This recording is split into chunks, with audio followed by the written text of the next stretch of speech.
मध्य प्रदेश की सियासत में एक बार फिर से कमलनाथ और जीतू पटवारी को कांग्रेस पार्टी की वापसी के संकेत दिखाई दे रहे हैं। लिहाजा वो संकेत इसलिए दिखाई दे रहे हैं क्योंकि मध्य प्रदेश में इस वक्त भारतीय जनता पार्टी की सरकार है वो बैकफुट पर नजर आ रही है।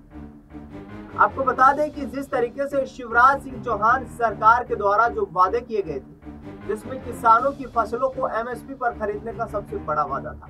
मध्य प्रदेश में बड़ा एक ऐसा क्षेत्र है जहां पर चना की फसल, सोयाबीन की फसल, इसके साथ साथ बात करें तो धान और गेहूं की फसल का उत्पादन होता है। गेहूं की फसल प्रति क्विंटल 2700 रुपए खरीद करने का वादा शिवराज सिंह चौहान ने चुनाव में किया। धान को 3100 रुपए प्रति क्विंटल में खरीदने का वादा शिवराज सिंह चौहान ने किया। सोयाबीन को 6000 रुपए प्रति क्विंटल खरीदने का वादा किया और चने की फसल 8000 रुपए प्रति क्विंटल खरीदने का वादा शिवराज सिंह चौहान सरकार के द्वारा किया गया। लेकिन बड़ा सवाल दर्शकों यही खड़ा होता है कि आखिरकार क्या वो वादे सिर्फ शिवराज सिंह चौहान के थे?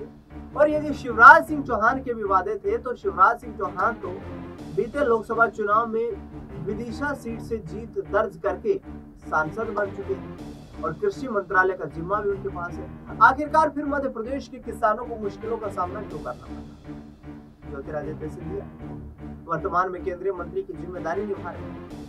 उनसे जब सवाल पूछा गया कि सिंधिया साहब आखिरकार ये बताइए कि मध्य प्रदेश में बेरोजगारों की, किसानों की, महिलाओं की और इसके साथ साथ बुजुर्गों की, किसानों की, मजदूरों की आवाज जो आप उठाने का काम करते थे, आखिरकार इनकी जो दुर्दशा है, इनकी स्थिति कैसे सुधरेगी? तो उन्होंने कहा कि सरकार को कल्याणकारी योजनाएं लानी चाहिए, किसान को लेकर के, बेरोजगारों को लेकर के, महिलाओं को लेकर के, समाज के दबे कुचले लोगों को लेकर के, दलित वर्ग को लेकर के जो वादे किए थे उनको पूरा किया जाना चाहिए। इसके साथ ही जब उनसे ये पूछा गया कि मोहन यादव सरकार, शिवराज सिंह सरकार पर पिछले 20 साल के कार्यकाल के दौरान करीब 2000 करोड़ रुपए के जल शक्ति मंत्रालय में घोटाले के आरोप लग रहे हैं, उस पर उन्होंने कहा कि इस पर कड़ी जांच होनी चाहिए और दोषियों को सजा मिलनी चाहिए।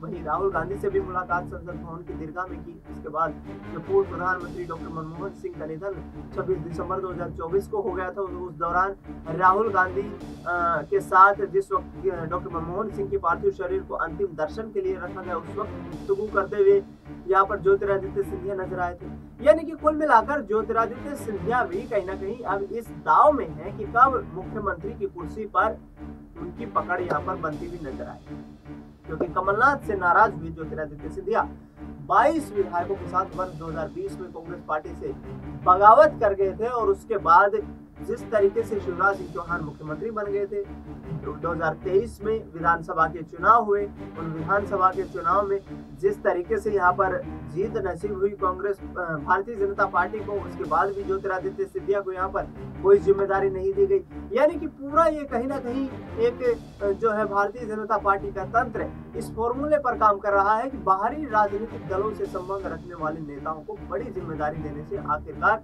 जो है कदम पीछे खींच लिया जाए। ऐसे में अब ज्योतिरादित्य सिंधिया को ये उम्मीद दिखाई देती है कि कांग्रेस पार्टी में शामिल होकर ही वह कहीं ना कहीं प्रदेश की राजनीति में मुख्यमंत्री की कुर्सी तक अपनी मजबूत पकड़ बना सकते हैं। जीतू पटवारी कमलनाथ की मुलाकात हुई है, देखना ये होगा कि आखिरकार कांग्रेस पार्टी सिंधिया को अपने पक्ष में लाने के लिए क्या प्रभावी कदम उठाती हुई नजर आती है। फिलहाल इस खबर में इतना ही। देश दुनिया की तमाम बड़ी खबरों के लिए आप देखते रहिए STN9।